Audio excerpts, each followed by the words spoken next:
Les fourberies de Scapin de Molière, texte intégral.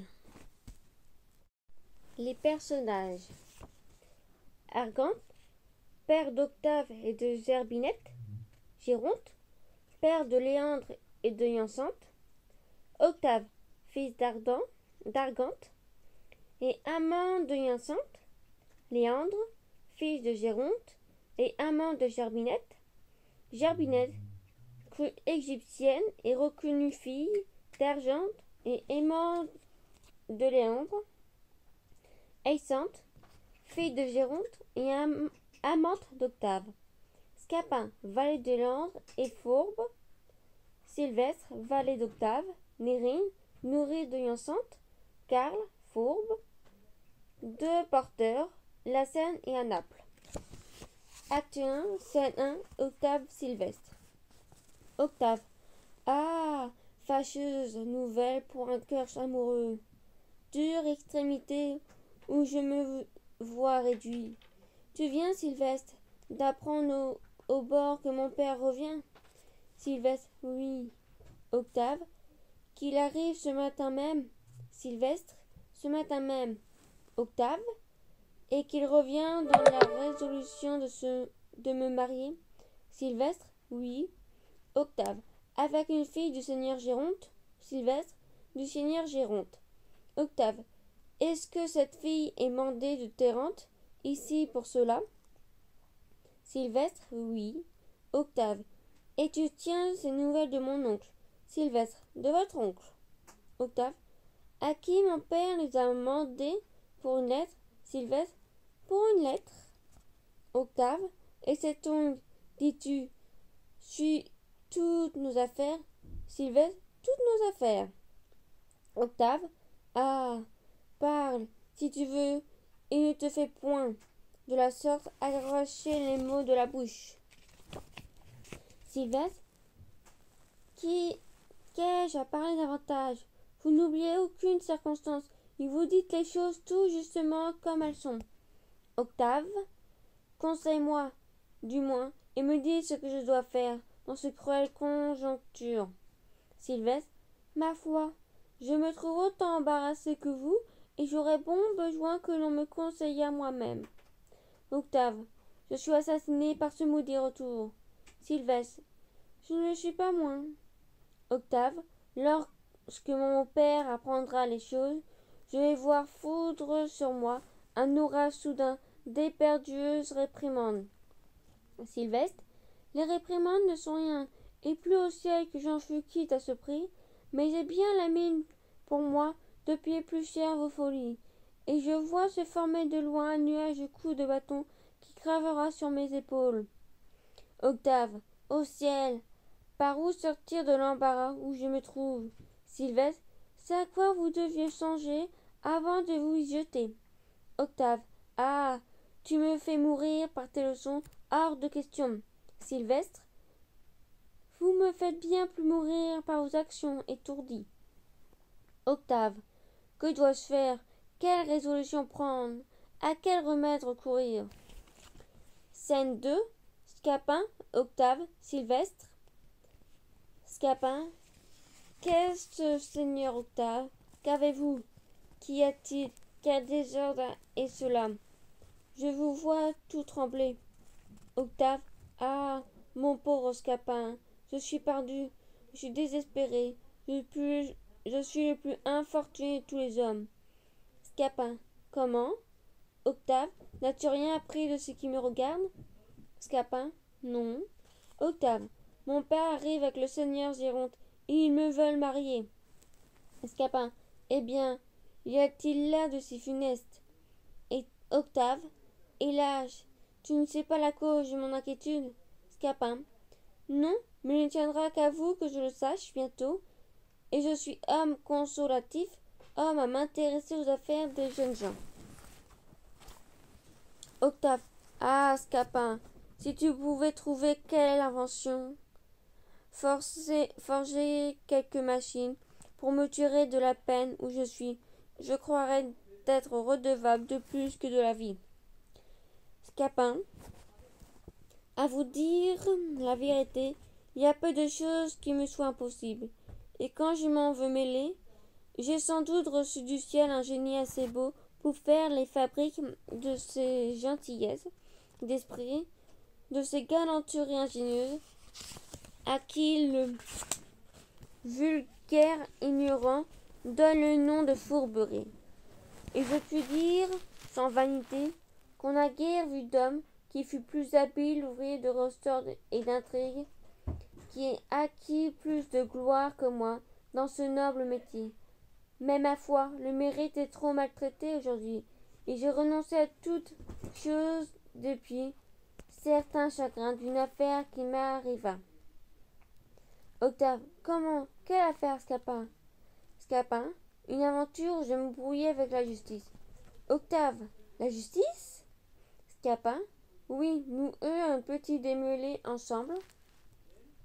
Sylvestre, toi et la justice. Scapin, oui, elle en usa fort mal avec moi, et je me dépitai de telle sorte contre l'ingratitude du siècle que j'ai résolu de ne plus rien faire. Basta. Ne laissez pas de me conter votre aventure. Octave, tu sais, Scapin, il y a 2 mois que le seigneur Géronte et mon père s'embarquent ensemble pour un voyage qui regarde certains commerces où leurs intérêts sont mêlés. Scapin, je sais cela.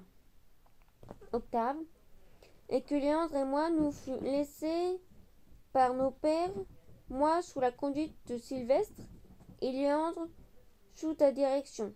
Scapin, oui, je me suis fort bien acquitté de ma charge. Octave, quelque temps après, Léandre fit rencontre d'une jeune égyptienne dont il devint amoureux. Scapin, je sais cela encore. Octave, comme nous sommes grands amis, il me fit aussitôt confidence de son amour et me mena voir cette fille que je trouva belle à la vérité, mais non pas tant qu'il voulait que je la trouvasse. Il ne m'entraînait que d'elle chaque jour, m'exagérait à tout moment sa beauté et sa grâce, me louait son esprit et me parlait avec transport des charmes de son entretien, dont il me rapportait jusqu'aux moindres paroles qui s'efforçaient toujours de me faire trouver les plus spirituelles du monde.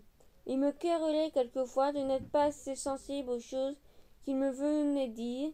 Il me blâmait sans cesse de l'indifférence où j'étais pour le feu de l'amour. Scapin, je ne vois pas encore où ceci veut aller.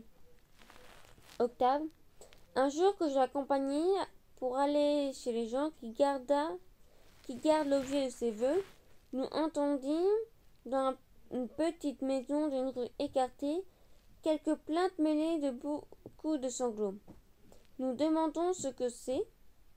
Une femme nous dit, en soupirant, que nous pouvions voir là quelque chose de pitoyable en des personnes étrangères, et qu'à moins que d'être insensibles, nous n'en serions touchés. Scapin, où est-ce que cela nous mène? Octave, la curiosité me fit presser Léandre de voir ce que c'était. Nous entrons dans une salle, nous voyons une vieille femme mourante, assistée d'une servante qui faisait des regrets, d'une jeune fille toute fondante en larmes, la plus belle et la plus touchante qu'on puisse jamais voir. Une autre aurait paru effroyable en l'état où l'était, car elle n'avait pas pour habillement qu'une méchante petite jupe avec des brassières de nuit qui étaient de simple flutaine, et sa coiffure était une cornette jaune retroussée en haut de sa tête qui laissait tomber en désordre ses cheveux sur ses épaules, et cependant, faite comme cela, elle brillait de 1000 attraits, et ce n'était qu'agrément et que charme que toute sa personne. Scapin, je sens venir les choses.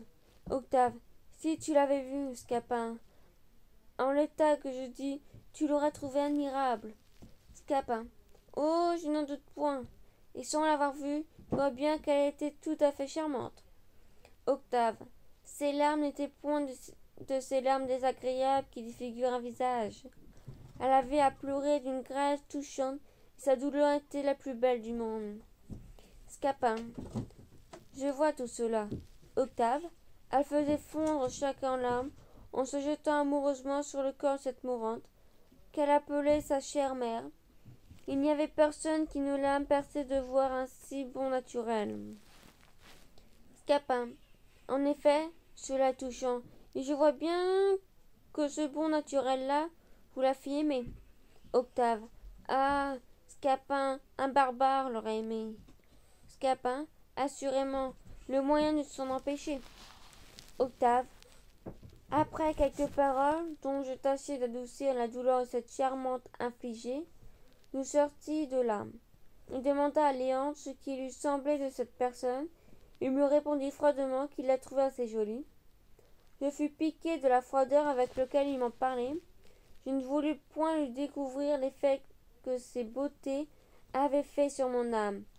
Sylvestre, à Octave, si vous n'appréciez ce récit, nous en voilà pour jusqu'à demain. Laissez-moi finir en 2 mots. À Scapin, son cœur prend feu dès ce moment. Il ne saurait plus vivre qu'il n'aille consoler son aimable infligé. Ses fréquentes visites sont rejetées de la servante, devenue la gouvernante par le trépas de la mère. Voilà mon âme au désespoir. Il presse, supplie, conjure, point d'en faire. On lui dit que la fille, quoique sans bien, et son appui, est de famille honnête, et qu'à moins que de l'épouser, on ne peut souffrir ses poursuites. Voilà son amour augmenté par les difficultés. Il consulte dans sa tête, agite, raisonne, balance, prend sa résolution, le voilà marié avec elle depuis 3 jours. Scapin, j'entends. Sylvestre, maintenant, mais avec cela le retour imprévu du père, qu'on n'attendait que dans 2 mois, la découverte que l'oncle a fait du secret de notre mariage et l'autre mariage qu'il veut faire de lui, avec la fille que le seigneur Gironde a eue d'une seconde femme, qu'on dit qu'il a épousée à Térente. Octave. Et, par-dessus tout cela, mais encore en l'intelligence, on se trouve cette aimable personne, et l'impuissance je me vois d'avoir de quoi la secourir. Scapin. Et cela tout, vous voilà bien embarrassés tous deux par une bagatelle. C'est bien là de quoi se tant alarmer. N'as-tu point de honte, toi, de demeurer court et si peu de choses? Que diable, tu voilà grand et gros comme père et mère, et tu ne saurais trouver dans ta tête, forgé dans ton esprit, quelques ruses galantes, quelques honnêtes petits stratagèmes pour ajuster vos affaires. Fille, peste soit du butor, je voudrais bien que l'on me donnait autrefois nos vieillards à duper. Je les aurais joués tous deux par-dessus la jambe. Et je n'étais pas plus grand que cela que je me signalais déjà par 100 tours d'adresse jolie. Sylvestre, j'avoue que le ciel ne m'a pas donné tes talents et que je n'ai pas l'esprit comme toi de me brouiller avec la justice. Octave, voici mon aimable anciente. Scène 3. Anciente. Octave, Scapin, Sylvestre. Anciente. Ah, Octave, a-t-il vrai ce que Sylvestre vient de dire à Narine, que votre père est de retour et qu'il veut vous marier? Octave. Oui, belle Anciente, et ces nouvelles m'ont donné une atteinte cruelle. Mais que vois-je? Vous pleurez? Pourquoi c'est là? Me soupçonnez-vous, dites-moi, de quelques infidélités? Et n'êtes-vous pas assuré de l'amour que j'ai pour vous? Anciente. Oui, Octave, je suis sûre que vous m'aimez, mais je ne suis pas que vous m'aimez toujours. Octave. Et peut-on vous aimer pour qu'on ne vous aime tout sa vie? Anciente. J'ai ouï dire, Octave, que votre sexe aime moins longtemps que le nôtre et que les ardeurs que les hommes font voir sous des faux feux qui s'éteignent aussi facilement qu'ils naissent. Octave. Ah, ma sœur sainte, mon cœur n'est donc pas fait comme celui des autres hommes, et je sens bien pour moi que je vous aimerai jusqu'au tombeau. Hyacinthe, je veux croire que vous sentez ce que vous dites. Je ne doute point que vos paroles ne soient sincères, mais je crains un pouvoir qui combattra dans votre cœur les tendres sentiments que vous pouvez avoir pour moi. Vous dépendez d'un père qui veut vous marier à une autre personne, et je suis sûr que je mourrai si ce malheur m'arrive. Octave, non, Hyacinthe, il n'y a point de père qui puisse me contraindre à me manquer de foi, et je me résoudrai à quitter mon pays le jour même s'il a besoin, plutôt qu'à vous quitter. J'ai déjà pris, sans l'avoir vu, une aversion effroyable pour celle que l'on me destine, et, sans être cruel, je souhaiterais que la mer l'écarlate dissipe pour jamais. Ne pleurez donc point, je vous prie, mon aimable Hyacinthe, car vos larmes me tuent, je ne les puis voir sans me sentir percer le cœur. Hyacinthe, puisque vous le voulez, je veux bien essayer mes pleurs, et j'attendrai d'un œil constant ce qu'il plaira au ciel de résoudre de moi. Octave, le ciel nous sera favorable. Hyacinthe, il ne saurait m'être contraire si vous m'êtes fidèle.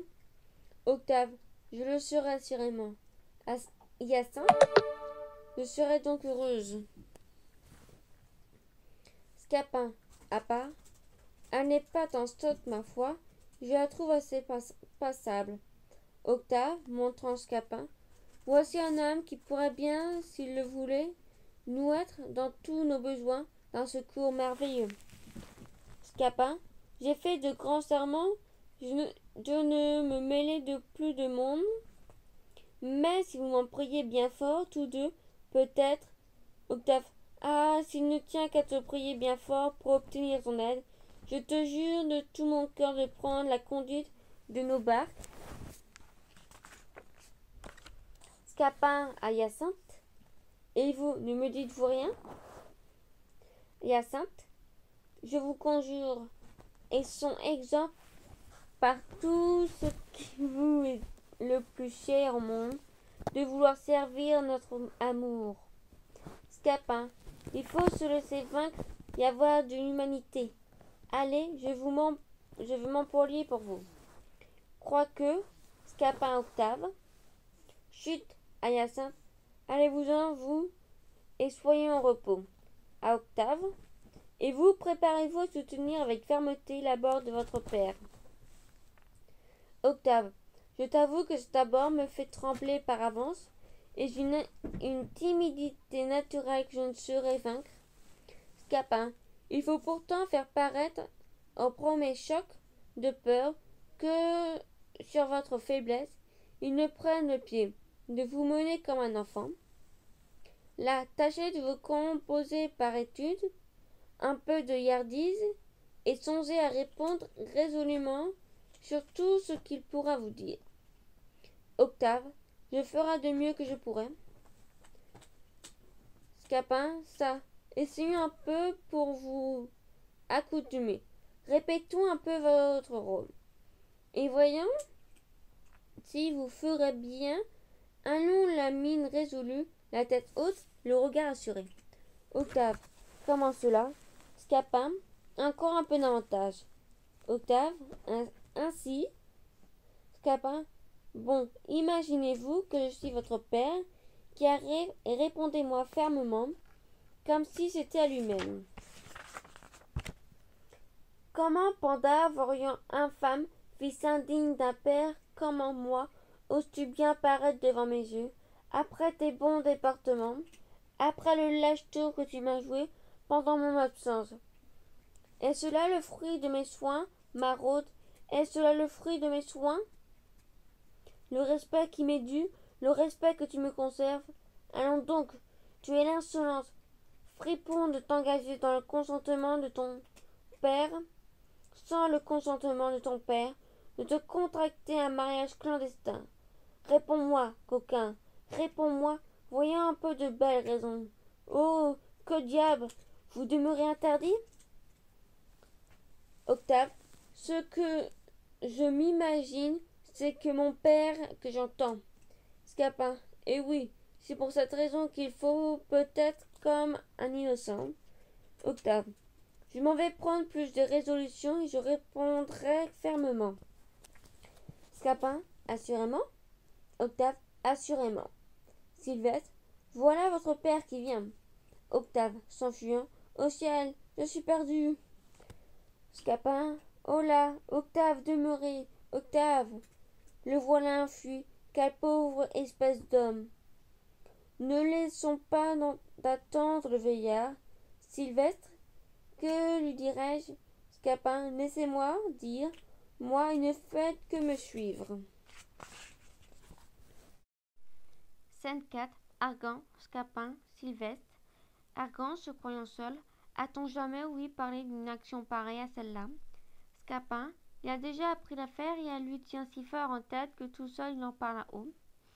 Argan, se croyant seul, voilà une témérité bien grande. Scapin à part, écoutons-le un peu.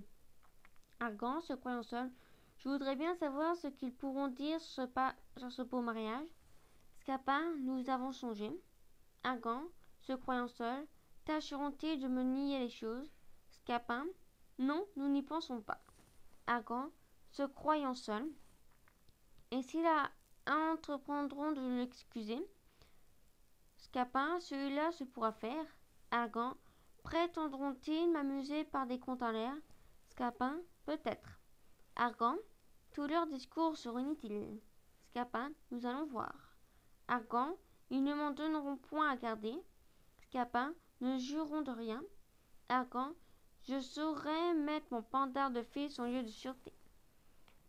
Scapin, nous y pourvoirons. Argan, et pour le coquin de Sylvestre, je le rouerai de coups. Sylvestre, à Scapin, j'étais bien étonné qu'il m'oublie. Argan, apercevant Sylvestre, ah, vous voilà donc, sage gouverneur de famille, bon directeur des jeunes gens. Scapin, monsieur, je suis ravi de vous voir de retour.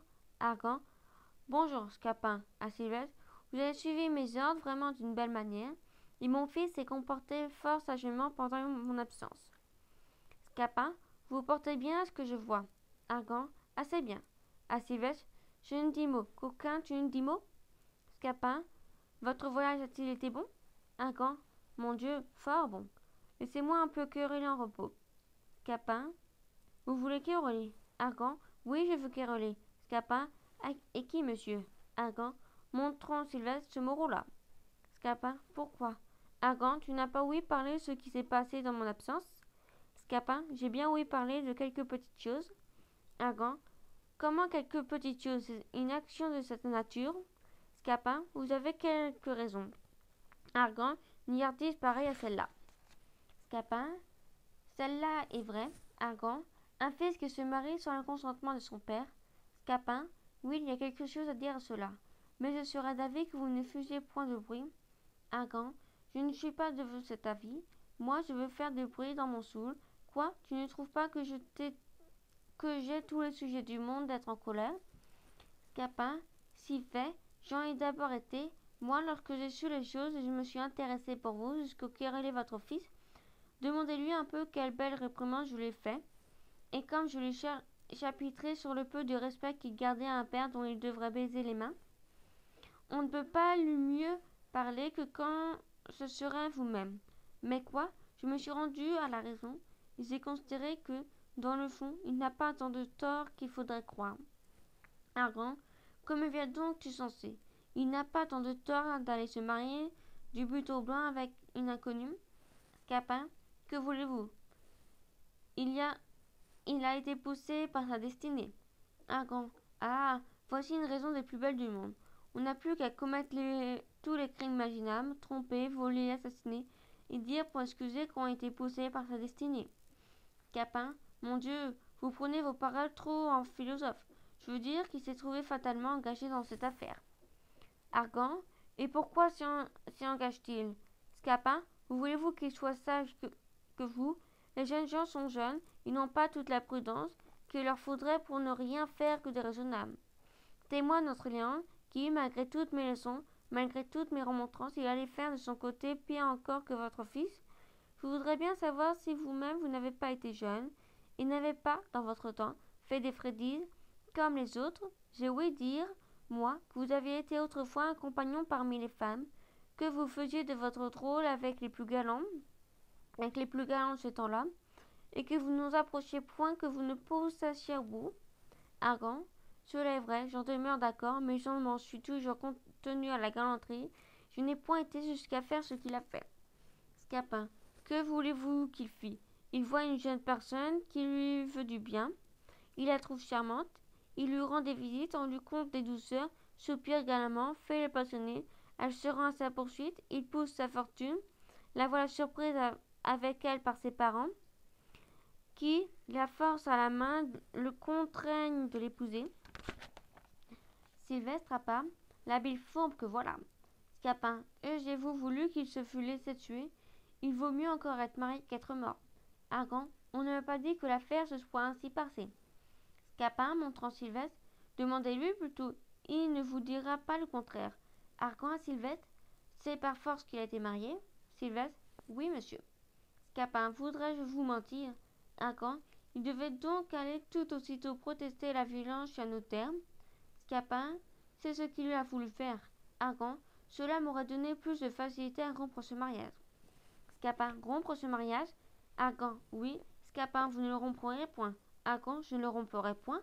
Scapin, non. Argan, quoi, je n'aurai pas pour moi le droit de père et le raison de la violence qu'on a fait à mon fils? Scapin, non, c'est une chose dont il ne demeurera pas d'accord.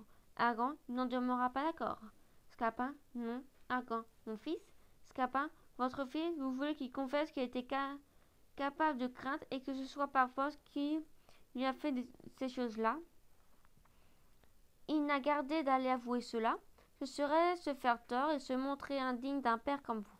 Argan, je me moque de cela. Scapin, il faut, pour son honneur et pour le vôtre, qu'il dise dans le monde qu'il c'est de bon gré qu'il l'a épousée. Argan, et je veux, moi, pour mon honneur et pour le sien, qu'il dise le contraire. Scapin, non, je suis sûr qu'il ne le fera pas. Argan, je lui forcerai bien. Scapin, il ne le fera pas, vous dis-je. Argan, il le fera ou je le déshéréterai. Scapin, vous. Argan, moi. Scapin, bon. Argan, comment bon? Scapin, vous ne le déshéréterez pas. Argan, je ne le déshéréterai point. Scapin, non. Argan, non. Scapin, non. Argan, oh, voici ce qui est plaisant. Je ne déshéréterai point mon fils. Scapin, non, vous dis-je. Argan, qui m'en empêchera? Scapin, vous-même. Argan, moi. Scapin, vous n'aurez pas ce cœur-là. Argan, je l'aurai. Scapin, vous vous moquez? Argan, je me moque point.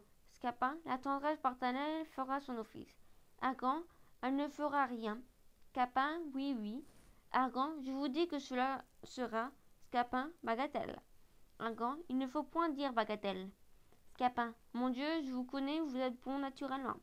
Argan, je ne suis pas bon, je suis méchant. Quand je finissant ce discours qui m'échauffe la bile, en s'adressant à Sylvestre, 20 ans pendard, 20 ans me chercher un fripon, tandis que j'irai rejoindre le seigneur Jérôme pour le conter ma disgrâce. Scapin, monsieur, si je vous puis être utile en quelque chose, vous n'avez qu'à me commander. Argan, je vous remercie. À part, ah, pourquoi faut-il qu'il soit afficionné? Et que n'ai-je à cette heure la fille que le ciel m'a ôtée pour la faire mon héritière?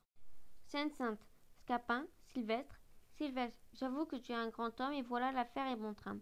Mais l'argent d'autre part dont nous presse pour nos subsistances, nous avons de tous côtés des gens qui aboient après nous. Scapin, laisse-moi faire la machine et trouver. Je cherche seulement dans ma tête un homme qui soit affidé pour jouer un personnage dont j'ai besoin.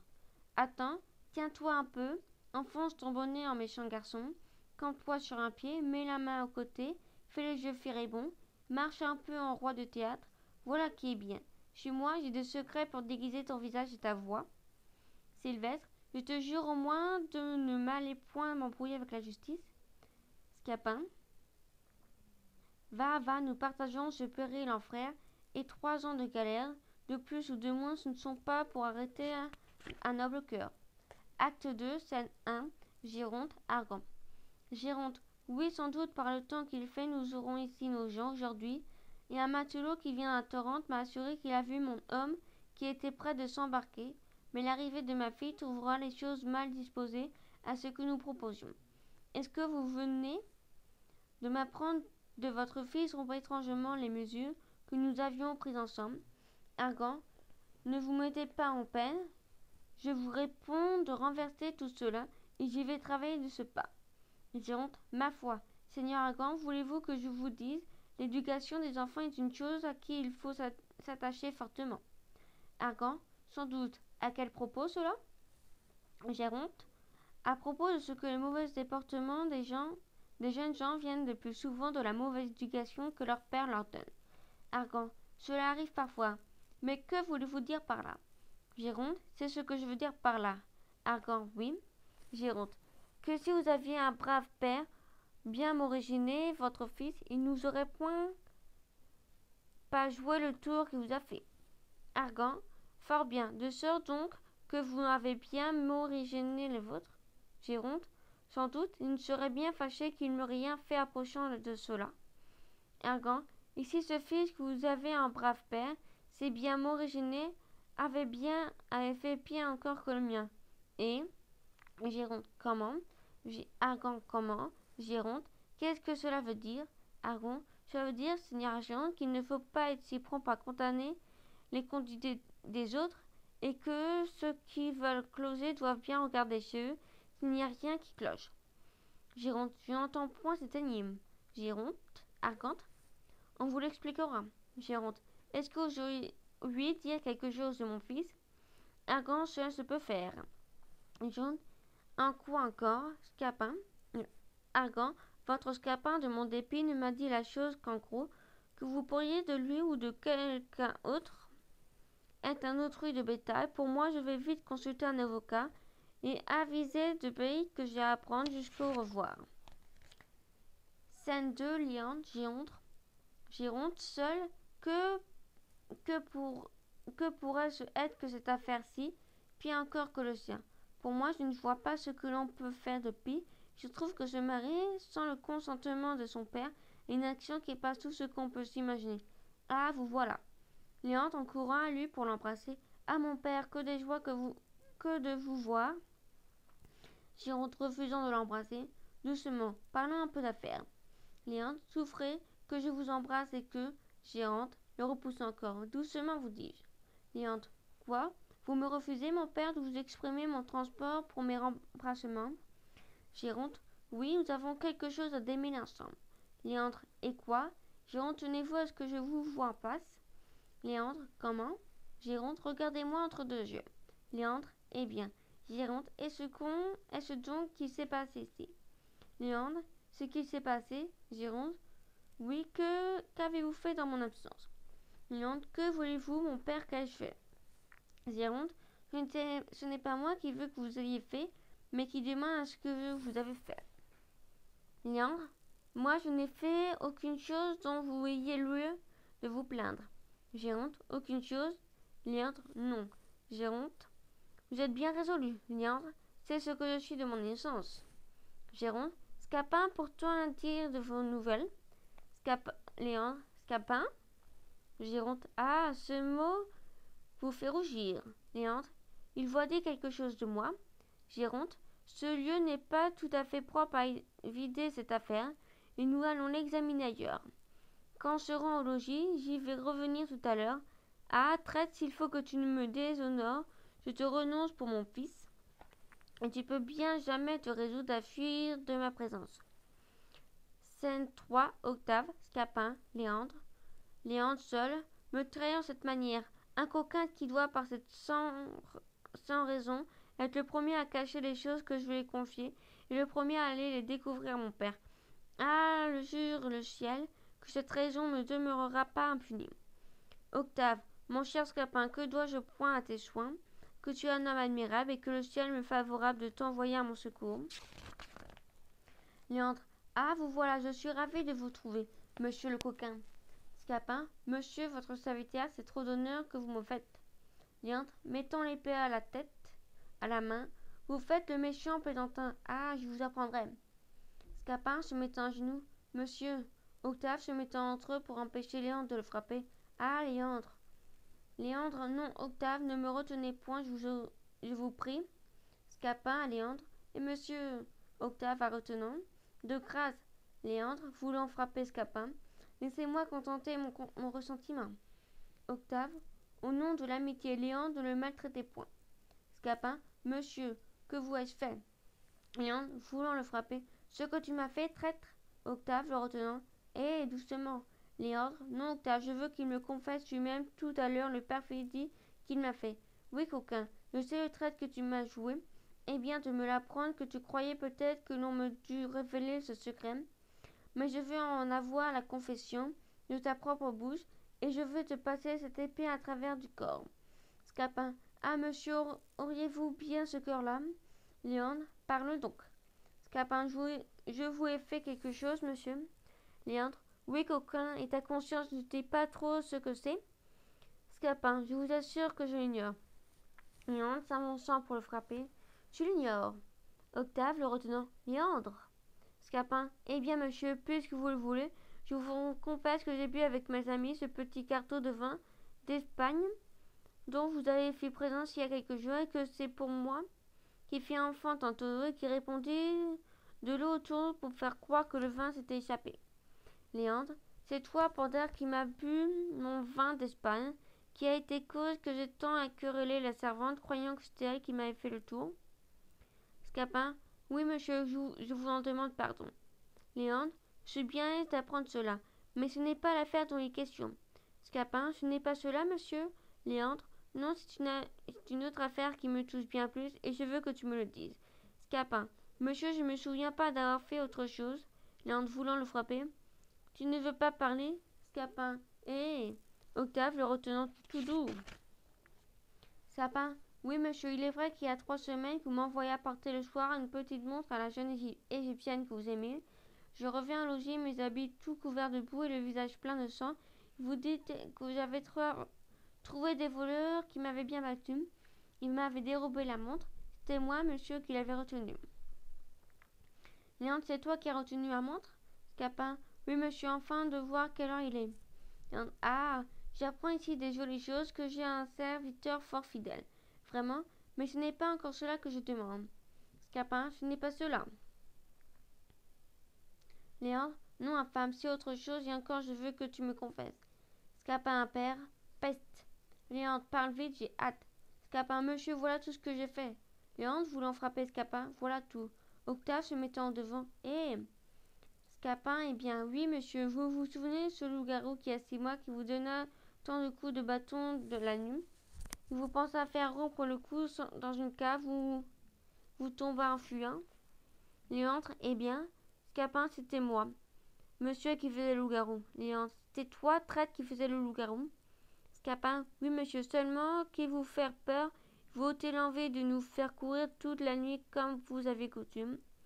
Léandre. Je saurais me souvenir en temps et lieu de tout ce que je viens d'apprendre, mais je veux venir en fait que tu me confesses ce que tu as dit à mon père. Scapin. À votre père? À votre père? Léandre. Oui, répond à mon père. Scapin. Je ne l'ai pas seulement vu depuis son retour. Léandre. Tu ne l'as pas vu? Scapin. Non, monsieur. Léandre. Assurément? Scapin. Assurément, c'est une chose que je vais vous faire dire par lui-même. Léandre. C'est là de sa bouche que je le tiens pourtant. Scapin. Avec votre permission, il n'a pas dit la vérité. Scène 4. Karl, Scapin, Léandre, Octave. Karl. Monsieur vous apporte une nouvelle qui est fâcheuse pour votre amour. Léandre. Comment? Car votre égyptienne.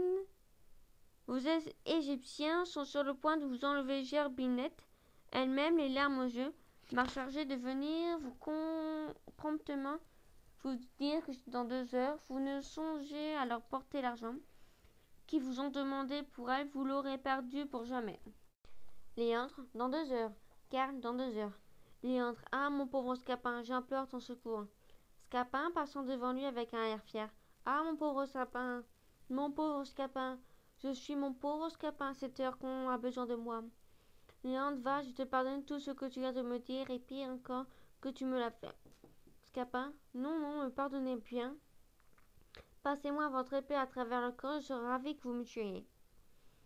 Léandre, non, je te conjure plutôt de me donner la vie en servant mon amour. Scapin, point à point, vous ferez mieux de me tuer. Léandre, tu es mon trop précieux, je te prie de vouloir t'employer pour moi ce génie admirable qui vient de toute chose. Scapin, non, tuez-moi, vous dis-je. Léandre, ah, de grâce, ne songe plus à tout cela et pense à me donner le secours que je te demande. Octave, Scapin, s'il faut faire quelque chose pour lui. Scapin, le moyen après une avanie de la sorte. Léandre, je te conjure d'oublier mon comportement et de me prêter ton adresse. Octave, je joins mes prières aux Suènes. Scapin, j'ai cette insulte-là sur le cœur. Octave, il faut quitter ton ressentiment. Léandre, voudrais-tu m'abandonner, Scapin, dans la cruelle extrémité où je vois mon amour? Scapin, me venir faire à l'improviste un affront comme celui-là? Léandre, j'ai tort de la confesse. Scapin, me traiter le coquin de fripon, de pandard, d'infâme. Léandre, j'en ai tout le regret du monde. Scapin, me voilà passer son épée à travers le corps. Léandre, je t'en demande pardon de tout mon cœur. Et s'il ne tient qu'à me jeter à tes genoux, m'y voilà. Scapin, pour te conjurer encore une fois de ne point m'abandonner. Octave, ah, ma foi, Scapin, il se faut rendre à cela. Scapin, levez-vous une autre fois, ne soyez point si prompt. Léandre, me promets-tu de travailler pour moi? Scapin, on échangera. Léandre, mais tu sais que le temps presse. Scapin, ne vous mettez point en peine, combien est-ce qu'il vous faut? Léandre, 500 écus. Scapin, et vous? 200 pistoles. Octave, 200 pistoles. Scapin, je vous tirerai cet argent de votre père. À Octave, pour ce qui est de vôtre, la machine est déjà toute trouvée. À Léandre. Et quant au vôtre, bien qu'à faire au dernier degré, il y faudra moins de façon encore, car vous savez que pour l'esprit il n'en a pas. Grâce à Dieu, grande provision que je le jure pour moi, une espèce d'homme à qui l'on fera toujours croire que tout ce que l'on voudra. Cela ne vous offense point, il ne tombe qu'entre lui et vous aucun soupçon de ressemblance. Vous savez assez l'opinion de tout le monde qui veut qu'il soit votre père et que pour les formes. Léandre, tout beau, Scapin. Scapin, bon, eh bien, scrupule tout cela, vous moquez-vous, mais j'aperçois le père d'Octave venir. Commençons par lui, puisqu'il se présente, allez-vous-en tous deux à Octave. Et vous avertissez votre Sylvestre de venir vite jouer son rôle. Scène 5, Argan, Scapin. Scapin, à ma part, le voilà qui remit. Argan, se croyant seul, à avoir si peu de conduite à la considération, s'allait jeter dans un engagement comme celui-là. Ah, jeunesse mon impertinente. Monsieur Scapin, monsieur votre serviteur. Argan, bonjour Scapin. Scapin, vous rêvez à l'affaire de votre fils? Argan, je t'avoue que cela me donne un furieux chagrin. Scapin, monsieur, la vie est mêlée à travers et il est bon de s'y tenir sans cesse préparé. Et j'ai ouï dire il y a longtemps une parole d'un ancien que j'ai toujours retenue. Argan, quoi? Scapin, que pour peu qu'un père de famille ait été absent de chez lui, il doit promener son esprit en tous les fâcheux accidents que son retour peut retourner. Se figurer sa maison brûlée, son argent dérobé, sa femme morte, son fils extropié, sa fille surbornée, et ce qu'il trouve qui ne lui est point arrivé, l'amputer une bonne fortune. Pour moi, j'ai pratiqué toujours cette leçon dans ma petite philosophie, et je ne suis jamais revenu au logis que je ne me sois tenu prêt à la colère de mes maîtres, en réprimande aux injures et aux coups de pied au cul, et aux bastonnades, aux extrovières et tout ce qui a manqué à m'arriver. J'aurais rendu grâce à mon bon destin. Argan, voilà qui est bien, mais ce mariage impertinent qui trouble celui que nous voulions faire est une chose que je ne puis souffrir, et je viens de consulter les avocats pour les faire concert. Scapin, ma foi, monsieur, si vous m'en croyez, vous tâcherez par quelque voie d'incommoder l'affaire. Vous savez ce que c'est que le procès de ce pays-ci. Vous allez vous enfoncer dans d'étranges épines. Argan, tu as raison, je vois bien. Mais quelle autre voie? Scapin, je pense que je vais trouver une. La compassion que m'a donnée tantôt votre chagrin m'a obligé à chercher dans ma tête quelques moyens pour vous tirer une inquiétude. Car je ne saurais voir d'honnêtes pères chagrinés par leurs enfants, que cela ne m'émeuve. De tout sens, je me suis senti par votre personne une inclination particulière. Argan, je te suis obligé. Scapin, j'ai donc été trouver le frère de cette fille qui a été épousée. C'est un de mes braves de professionnels, de ces gens qui sont tout à coup d'épée, qui ne parlent que d'échiner et ne font non plus de conscience de tuer un homme que d'avaler un verre. De vain, je le mis sur ce mariage, je lui ai fait voir quelle facilité offrait la raison de la violence pour se faire casser votre prérogative de non-père, à l'appui que vous donnerez auprès de la justice et votre droit et votre argent et vos amis. Enfin, j'ai tant tourné de tous les côtés qu'il ait prêté l'oreille aux propositions que je lui ai faites s'ajuster. Il a fait pour quelque somme qui donnera son consentement à rompre le mariage, pourvu que vous lui donniez de l'argent. Argan, et qu'a-t-il demandé? Scapin, oh, d'abord des choses par-dessus les maisons. Argan, et quoi? Scapin, des choses extravagantes. Argan, mais encore. Scapin, il ne parlait pas moins de 5 à 600 pistoles. Argan, 5 ou 600 fiefs quartiels sur la puissance serrée, se moque-t-il des gens? Scapin, c'est ce que je lui ai dit. J'ai rejeté bien loin les pareilles propositions, et je l'ai bien fait entendre que vous n'étiez point dupe. Pour vous demander 5 ou 600 pistoles, enfin, après avoir plusieurs discours, voici où s'est réduit le résultat de notre conférence. Nous voilà en temps, me dit-il, que je dois partir dans l'armée. Je suis après à m'équiper et à besoin que j'ai de quelque argent me fait consentir malgré moi ce que me propose. Il me faut un cheval de service, je m'en saurais avoir un qui soit tant soit peu raisonnable, au moins de 60 pistoles. Argan, eh bien, pour 60 pistoles, je le donne. Scapin, il faudra les garner et les pistolets. Il se irait bien avec 20 pistoles encore. Argan, 20 pistoles et 60, je serai 80. Scapin, justement. Argan, c'est beaucoup, mais soit je consente à cela. Scapin, il me faut aussi un cheval pour monter mon valet qui coûtera bien 30 pistoles. Argan, comment, diacre? Qu'il se promène, il n'aura rien du tout. Scapin, monsieur. Argan, non, c'est une impertinence. Scapin, vous voulez que son valet aille à pied? Argan, qu'il aille comme il lui plaira et le maître aussi. Scapin, mon Dieu, monsieur, vous ne vous arrêtez point à peu de choses.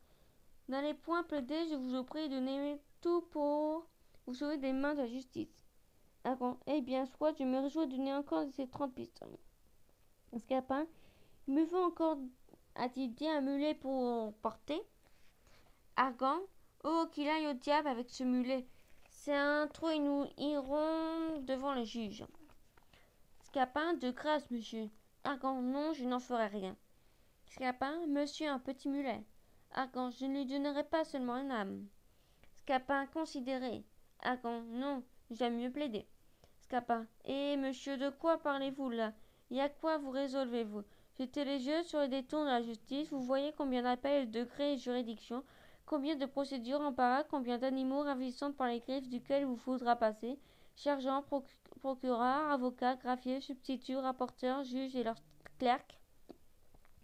Il n'y a pas un de tous ces gens-là qui, pour le moindre chose, ne soit capable de donner un soufflet au meilleur de trois du monde. Un sergent baillera aux faux espoirs, soit que vous serez condamné sans que vous le sachiez. Votre procureur s'entendra à votre parti et vous viendra à bout dernier content. Votre avocat, gagné au même, ne se trouvera point lorsque l'on plaidera votre cause, ou dira des raisons qui ne feront que battre la campagne.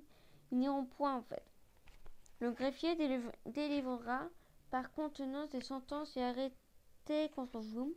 Les clercs de la rapporteure soustraira des pièces où le rapporteur même ne dira pas ce qu'il a vu, et quand par la plus grande des précautions du monde vous réparez tout cela, vous serez ébahi que vos juges auront été sollicités contre eux et pour des gens dévotes, et pour des femmes qui aimeront. Et monsieur, si vous le pouvez, sauvez-vous de cet enfer-là, c'est être donné de ce que ce monde que d'avoir à plaider. Et le seul pensée d'un procès serait capable de me faire fuir jusqu'aux Indes. D'accord. À combien est-ce qu'il faut monter le mulet? Capin, monsieur pour le mulet, pour son cheval et pour celui de son homme, pour l'armée et les pistolets, pour payer quelques petites choses qu'il doit à son hôtesse, il demande en tout 200 pistoles. Argan, 200 pistoles? Scapin, oui. Argan, se promener en colère le long du théâtre. Allons, nous plaiderons. Scapin, faites réflexion. Argan, je plaiderai. Scapin, ne voilez point jeter. Argan, je vais plaider. Scapin, mais pour plaider, il vous faudra de l'argent. Il vous en faudra pour l'exploit, il vous en faudra pour le contrôle, il vous en faudra pour la procuration, pour la présentation, conseil, production et journée de procureur. Il vous en faudra pour la consultation des plaidoiries, des avocats, pour les droits de retenir les sacs. Et pour les grosses écritures, il vous en faudra pour les rapports de substituts, pour les épices des conclusions, pour l'enregistrement du greffier, façon d'empruntement, sentence et arrêt, contrôle, signature et expédition de leur clerc, sans parler de tous les présents qu'il vous faudra faire. Donnez cet argent-là à cet homme-ci, vous voilà hors d'affaires. Argan, comment 200 pistoles? Scapin, oui, vous y gagnerez. J'ai fait un petit calcul en moi-même et de tous les frais de la justice, j'ai trouvé qu'en donnant même tous les 200 pistoles à votre homme, vous en aurez de rester pour le moins 150, sans compter les soins, les pas et les chagrins que vous épargnerez. Quand il n'y aurait à essuyer que les sottises que disent devant tout le monde de méchants plaisants d'avocats, j'aimerais mieux donner 300 pistoles que de plaider. Argan, je me moque de cela et je défie les avocats de rien dire de moi. Scapin, vous ferez ce qui vous plaira, mais si j'étais que de vous, je fuirais les procès. Argan, je ne donnerai point de 100 pistoles. Scapin, voici l'homme dont il s'agit. Sylvestre, Argan, Saint-Cis, Sylvestre, Argan, Scapin. Sylvestre, déguisé en spadassin. Scapin, faites-moi connaître un peu cet Argan qui est au père d'Octave. Scapin, pourquoi, monsieur? Sylvestre, je viens d'apprendre qu'il veut me mettre un procès et pour rompre par justice le mariage de ma sœur. Scapin, je ne sais pas s'il a cette pensée, mais il ne veut point consentir à 200 pistoles que vous voulez. Il dit que c'est trop. Sylvestre, par la mort, par la tête, par le vent, si je le trouve, je le veux échiner, disais-je, être roué tout vif. Argan, pour n'être point vu, se tient en troublant couvert de Scapin. Scapin, monsieur, ce père d'Octave est du cœur, et peut-être ne vous croira-t-il point. Sylvestre, lui, par le sang, par la tête, s'il était là, je lui donnerais tout à l'heure l'épée dans le ventre, apercevant Argan. Qui est cet homme-là? Scapin, ce n'est pas lui, monsieur, ce n'est pas lui. Sylvestre, ce n'est point quelqu'un de ses amis. Scapin, non, monsieur, au contraire, c'est son ennemi capital. Sylvestre, son ennemi capital. Scapin, oui. Sylvestre, ah, parbleu, je suis ravi. Argan, cet ennemi, monsieur, de la France d'Argan, et Scapin, oui, je vous en réponds. C'est secouant la main d'Argan. Touchez-la, touchez. Je vous donne ma parole que vous jure sur mon honneur par l'épée que je porte, par tous les serments que je serai fait, qu'avant la fin du jour, je vous défouerai ce morceau de févier, de ce fagrin d'Argan. Reposez-vous sur moi. Scapin, monsieur, la violence de ce pays ne sont guère souffert. Sylvestre, je me moque de tout et je n'ai rien à perdre. Scapin, il se tiendra dans ses gardes assurément. Il y a des parents, des amis, des domestiques dont il fera un secours contre votre ressentiment. Sylvestre, je sais ce que je demande, parbleu, c'est ce que je demande. Il met l'épée à la main et pousse de tous les côtés comme s'il avait plusieurs personnes devant lui. À tête, à ventre, que je le trouve, et à cette heure et avec tout son secours. Que ne pourrait-il à mes yeux au milieu de 30 personnes? Que ne le vois-je fondre sur moi les larmes à la main? Comment, ma rose, vous avez la hardise de vous attaquer à moi? Un long morbleu, tue point de quartier, poussant de tous les côtés comme s'il y avait plusieurs personnes à combattre. De nom ferme, poussant bon pied, bon œil. Ah, coquin, ah, canaille, vous en voulez pas là? Je vous en ferai teinter de mon soul. Soutenez, Moreau, soutenez. Allons cette botte à cette autre, celle-ci et cela. Je tourne du côté d'Argan et de Scapin. Comment vous recollez, pied ferme, morbleu, pied ferme. Scapin, monsieur, nous n'en sommes pas. Scapin, Sylvestre, voilà qui vous apprendra à vous jouer de moi. Il s'éloigne. Scapin, eh bien, vous voyez combien de personnes tuées pour 200 pistoles. Au sud, je vous souhaite une bonne fortune. Argan, tout tremblant. Scapin, plaît-il? Scapin, je vous réjouis de donner les 200 pistoles. Scapin, j'en suis ravi pour l'amour de vous. Argan, allons le trouver, je les ai sur moi. Scapin, vous n'avez qu'à me les donner. Il ne faut pas, pour votre honneur, que vous paraissiez là après avoir passé ici pour autre que ce que vous êtes.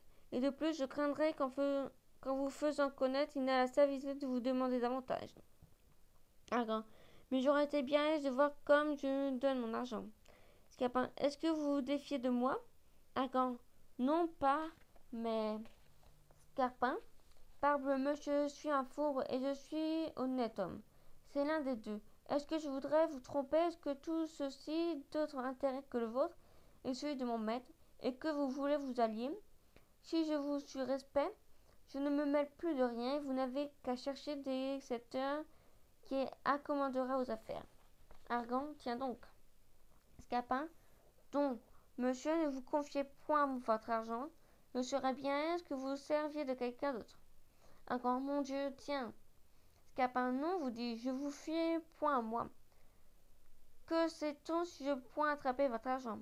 Argan, tiens, dis-je, je ne fais point contester davantage, mais songe à bien prendre des sûretés avec lui. Scapin, laissez-moi faire, il n'a pas affaire à un sot. Argan, je vais t'attendre chez moi. Scapin, je ne manquerai pas d'y aller. Seul et un. Je n'ai qu'à chercher l'autre, et ma foi, le voici. Il semble que le ciel, l'un après l'autre, les amène dans mon filet. Scène 7, Géronte, Scapin. Scapin, feignant de ne pas voir Géronte. Ô ciel, ô disgrâce imprévue, et ô misérable père, pauvre Géronte, que feras-tu? Géronte à part, que dit-il là de moi, avec ce visage affligé? Scapin, même jeu. N'y a-t-il personne qui puisse me dire où est le seigneur Géronte? Géronte, qu'y a-t-il, Scapin? Scapin, courant sur le théâtre sans vouloir entendre ni voir Géronte. Où pourrais-je le rencontrer pour lui dire cette infortune? Géronte, courant après Scapin. Qu'est-ce que c'est donc? Scapin, même jeu. En vain, je cours de tous côtés pour le pouvoir trouver. Géronte, me voici. Scapin, même jeu. Il faut qu'il soit caché à quelques endroits qu'on ne puisse point deviner. Scapin. Géronte, arrêtant Scapin. Oh là, es-tu avec que tu me vois pas? Scapin, ah, monsieur, il n'y a pas moyen de vous rencontrer. Et Géronte, il y a une heure que je suis devant toi. Qu'est-ce que c'est donc qu'il y a? Scapin, monsieur. Géronte, quoi? Scapin, monsieur, votre fils. Géronte, eh bien, votre fils. Mon fils. Scapin est tombé dans une disgrâce des plus étranges du monde. Géronte et quelle? Scapin, je l'ai trouvé tantôt outré, je ne sais quoi que vous lui aviez dit.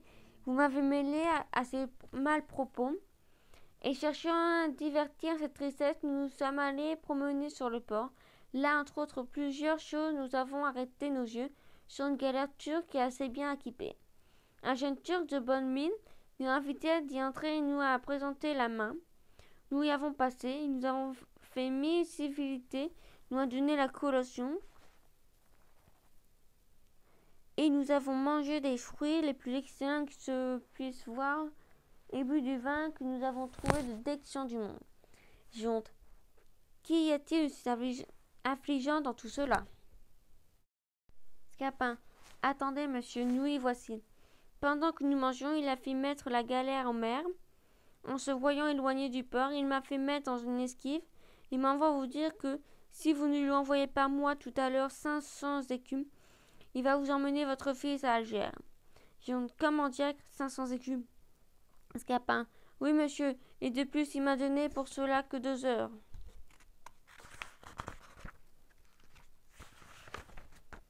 Géronte, Ah, le Pandare, le Turc m'assassine de la façon. Scapin. C'est à vous, monsieur, d'aviser promptement au moyen de sauver et de faire un fils que vous aimez avec tant de tendresse. Géronte. Que diable allait-il faire dans cette galère? Scapin.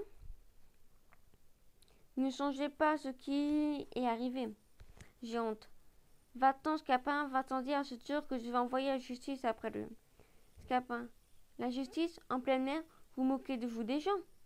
Géronte. Que diable allait-il faire dans cette galère? Scapin. Une méchante destinée conduit quelquefois les personnes. Géronte. Il faut, Scapin, il faut que je fasse ici l'action d'un serviteur fidèle. Scapin. Quoi, monsieur? Géronte. Que tu ailles dire à ce Turc qu'il me renvoie mon fils et que tu te mets à sa place, qu'est-ce que j'ai amassé la somme qu'il demande. Scapin. Et monsieur, songez-vous à ce que vous dites? Vous figurez-vous que ce Turc est si peu de gens que d'aller concevoir un misérable comme moi à la place de votre fils? Jean. Que diable allait-il faire dans cette galère? Scapin. Il ne donnait pas ce malheur. Songez, monsieur, qu'il ne m'a donné que 2 heures. Géronte. Tu dis qu'il te demande 500 écus. Géronte. 500 écus. N'a-t-il point de conscience? Scapin. Vraiment, oui. De la conscience à un Turc? Géronte. Sait-il bien que c'est que 500 écus? Scapin. Oui, monsieur, il sait que c'est 1500 livres. Géronte. Croit-il le traître que 1500 livres se trouvent dans le pas d'un cheval? Scapin. Ce sont des gens qui n'entendent point de raison. Géronte. Mais que diable allait-il faire à cette galère? Scapin. Il est vrai. Mais quoi, on ne pouvait pas les choses de grâce, monsieur, dépêchez. Géronte. Tiens, voilà la clé de mon armoire. Scapin. Bon. Géronte. Tu l'ouvriras. Scapin. Fort bien. Géronte. Tu trouveras une grosse clé du côté gauche qui est celle de mon grenier. Scapin. Oui. Géronte. Tu iras prendre toutes les hardes qui sont dans cette grande manne et tu les vendras à pied pour aller racheter mon fils. Scapin lui rendant la clé. Ah, monsieur, rêvez-vous, je n'aurai pas 100 francs de tout ce que vous dites, et de plus, vous savez le peu de temps qu'on m'a donné. J'entre. Mais que diable allait-il faire dans cette galère? Scapin. Oh, que des paroles perdues.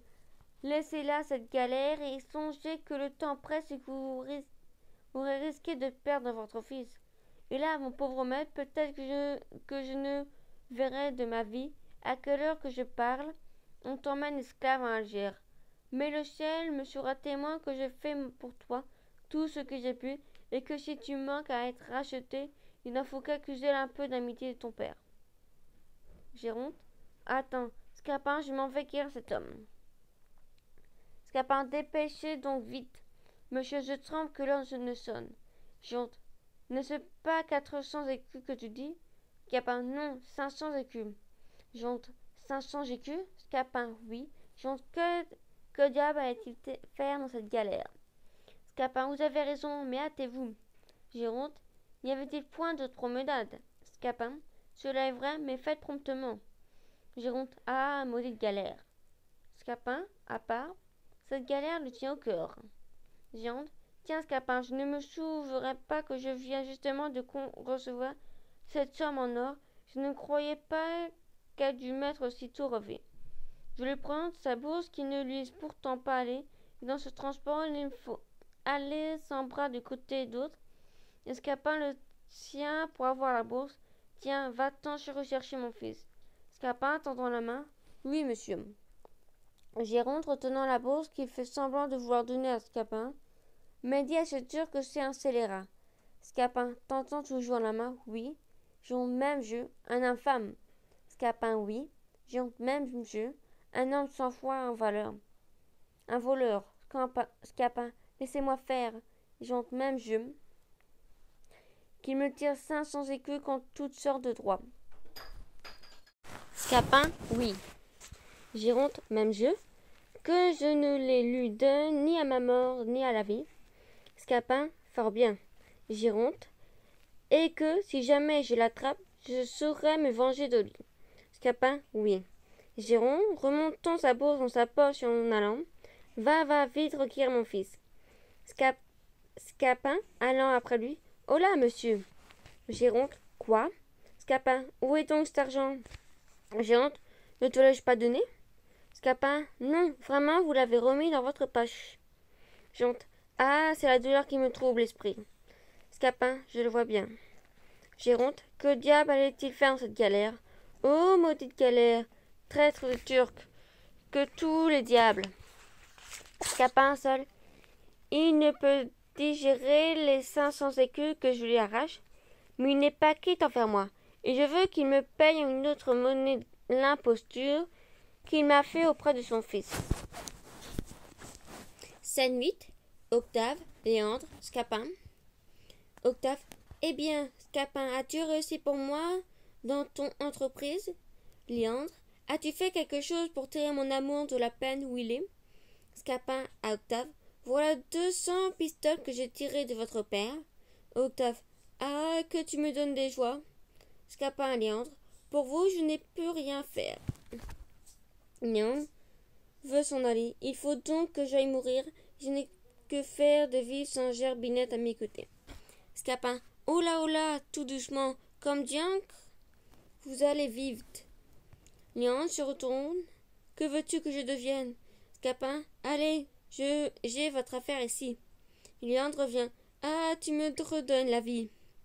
Scapin. Mais à condition que vous me permettez à moi, une petite vengeance contre votre père pour le tour qu'il m'a fait. Léandre. Tout ce que tu voudras. Scapin. Vous me le promettez devant témoin? Léandre. Oui. Scapin. Tenez, voilà 500 écus. Léandre. Allons promptement acheter celle que j'adore. Acte 3.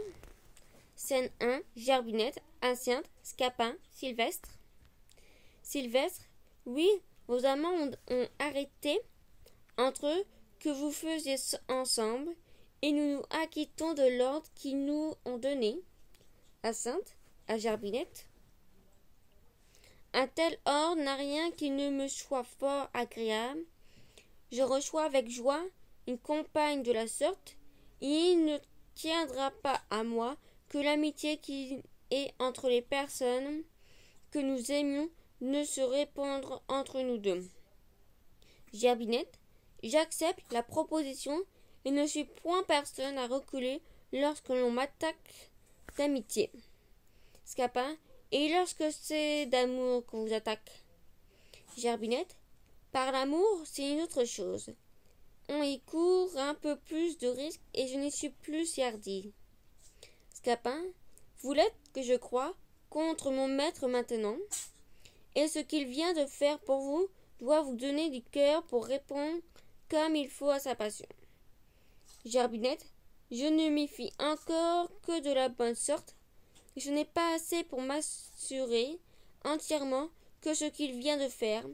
J'ai l'humeur à jouer, et sans cesse de rire, mais tout en riant, je suis sérieuse sur certains chapitres, et ton maître s'abusera s'il croit qu'il lui suffit de m'avoir acheté pour me faire tout à lui. Il doit lui en coûter autre chose que de l'argent, et pour répondre à son amour de la manière qu'il souhaite, il me faut un don de sa foi qui soit assaisonné de certaines cérémonies qu'on trouve nécessaires. Scapin. C'est là aussi comme il l'entend. Il ne prétend à vous qu'en tout bien et en tout honneur, et je n'aurais pas été homme à me mêler de cette affaire s'il avait une autre pensée. Gerbinette. C'est ce que je veux croire, puisque vous me le dites, mais du côté du père, j'y prévois des empêchements. Scapin. Nous trouverons moyen d'accommoder les choses. Hyacinthe à Gerbinette. La ressemblance de nos destins doit contribuer encore à faire naître notre amitié, et nous nous voyons deux dans la même alarme, toutes deux exposées à la même infortune. Gerbinette. Vous avez cet avantage, au moins vous savez de qui vous êtes né, et que l'appui de vos parents que vous pouvez faire connaître est capable d'ajuster tout pour assurer votre bonheur et faire donner un consentement au mariage contrefait. Mais pour moi, je ne rencontre aucun secours dans ce que je me suis être, et l'on me voit dans un état qui n'adoucira pas la volonté d'un père qui ne regarde que le bien. Hyacinthe, mais aussi avez-vous cet avantage que l'on ne tente point par un autre parti celui que vous aimez. Gerbinette, le changement du cœur d'un amant n'est pas ce qu'on peut le plus craindre. On se peut naturellement croire assez de mérite pour garder sa conquête. Et ce que je vois de plus redoutable que cette sorte d'affaire, c'est la puissance paternelle, auprès de qui tout le mérite ne sert à rien. Hyacinthe, hélas, pourquoi faut-il que de justes inclinations se trouvent traversées? La douce chose que d'aimer, lorsque l'on ne voit point d'obstacle, et ces aimables chaînes dont deux cœurs se lient ensemble. Scapin, vous vous moquez la tranquillité en amour et un calme désagréable. Un bonheur tout uni nous devient ennuyeux. Il faut des hauts et du bas dans la vie, et les difficultés qui se mêlent aux choses révélant les ardeurs, augmentant les plaisirs. Gerbinette, mon Dieu, Scapin, fais-nous un peu ce récit, qu'on m'a dit qu'il est si plaisant, du stratagème dont tu t'es avisé pour tirer de l'argent de ton vieillard avare. Tu sais qu'on ne perd point sa peine lorsque l'on me fait un compte, et que je le paye assez bien par la joie qu'on m'y voit prendre. Scapin, voilà Sylvestre, qui s'en acquittera aussi bien que moi. J'ai dans la tête certaines petites vengeances, dont je vais goûter le plaisir. Sylvestre, pourquoi, de gaieté de cœur, veux-tu chercher à t'attirer de méchantes affaires? Scapin, je me plais à tenter des entreprises hasardeuses. Sylvestre, je te l'ai déjà dit, tu quitteras le dessein que tu as si tu me voulais croire. Scapin, oui, mais c'est moi que j'en croirai. Sylvestre, à quoi diable tu vas-tu amuser? Scapin, de quoi diable tu mets-tu en peine?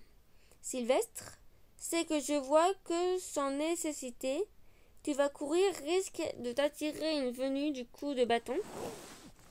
Scapin, eh bien, si on dépense de mon dos, et non pas du tien. Sylvestre, il est vrai que tu es maître de tes épaules, et tu en disposeras comme il te plaira.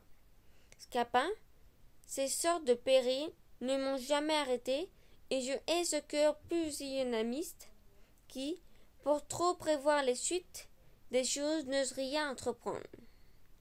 Gerbinette à Scapin, nous aurons besoin de tes soins. Scapin, allez, je vous irai bientôt rejoindre. Il ne sera pas dit qu'impunément on m'ait mis en état de me trahir moi-même et de découvrir des secrets qu'il est bon qu'on ne sût pas. Scène 2. Géronte, Scapin. Géronte. Eh bien, Scapin, comment va l'affaire de mon fils? Scapin. Votre fils, monsieur, est au lieu de sûreté. Mais vous courez maintenant, vous, le péril le plus grand du monde. Je voudrais pour beaucoup que vous faisiez dans votre logis. Géronte. Comment donc? Scapin. À l'heure que je parle, on vous cherche dans toutes parts pour vous tuer. Géronte. Moi. Scapin. Oui. Géronte. Et qui? Scapin. Le frère de cette personne qu'Octave a épousée. Il croit que le dessein que vous avez de mettre votre fille à la place que tient sa sœur est ce qui pousse le plus fort à faire rompre leur mariage. Et dans cette pensée, il a résolu hautement de décharger son désespoir sur vous. Il veut ôter la vie pour venger son honneur. Tous ses amis, gens d'épée comme lui, vous cherchent de tous les côtés et demandent de vos nouvelles. J'ai vu même de ça et de là des soldats de sa compagnie qui interrogent ceux qui trouvent et occupent par peloton toutes les avenues de votre maison. De sorte que vous ne seriez allé chez vous, vous ne sauriez faire un pas ni à droite ni à gauche, que vous tombiez dans leurs mains. Géronte, Que ferais-je, mon pauvre Scapin? Scapin? Je ne sais pas, monsieur. Et voici une étrange affaire. Je tremble pour vous depuis les pieds jusqu'à la tête, et... Attendez. Il se tourne et fait semblant d'aller voir au bout du théâtre s'il n'y a personne. Géronte, en tremblant, et... Scapin, revenant. Non, non, non, ce n'est rien. Géronte, ne saurais-tu trouver quelque moyen pour me tirer de peine? Scapin, j'en imagine bien un, mais je courrais risque, moi, de me faire assommer. Géronte, et Scapin, montre-toi serviteur gelé, ne m'abandonne pas, je te prie.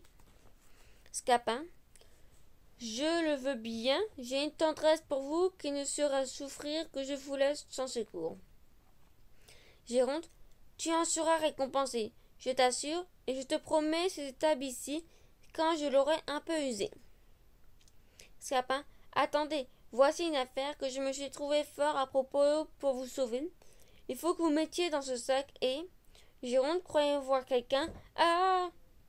Scapin, non, non, non, ce n'est personne. Il faut que vous vous mettiez là-dedans et que vous gardiez de remuer en aucune façon. Je vous chargerai sur mon dos comme un paquet de quelque chose et je vous porterai ainsi à travers de vos ennemis jusque dans votre maison, où quand nous serons une fois, nous pourrons nous barricader et envoyer guérir main forte contre la violence. Géronte, l'invention est bonne. Scapin, la meilleure du monde, vous allez voir. À part, tu me payeras l'imposture. Géronte et... Scapin, je dis que vos ennemis seront bien attrapés. Mettez-vous bien jusqu'au fond et surtout prenez garde de ne vous point montrer et de ne branlez pas quelque chose qui puisse arriver. Géronte, laissez-moi faire, je saurai me tenir. Scapin, cachez-vous, voici un spadassin qui vous cherche. En contrefaisant sa voix, quoi? Je n'aurai pas l'avantage de tuer ce Géronte, et quelqu'un, par charité, ne m'enseignera par où il est. À Géronte, avec sa voix ordinaire, ne branchez pas. Reprenant son ton contrefait, Cadestis, je le trouverai, je le battrai. Se cache-t-il au centre de la terre? À Géronte, avec son ton naturel, ne vous montrez pas. Tout le langage garçon est supposé de celui qui contrefait le reste de lui. Oh l'homme au sac, monsieur, je te vois un louis, et monsieur, où peut être Géronte? Vous cherchez le seigneur Géronte? Oui, mordi, je le cherche. Et pour quelle affaire, monsieur? Pour quelle affaire? Oui, je veux qu'on désire le faire mourir sur le coup du bâton. Oh, monsieur, les coups du bâton ne se donnent point des gens comme lui, et ce n'est pas un homme à être traité de la sorte.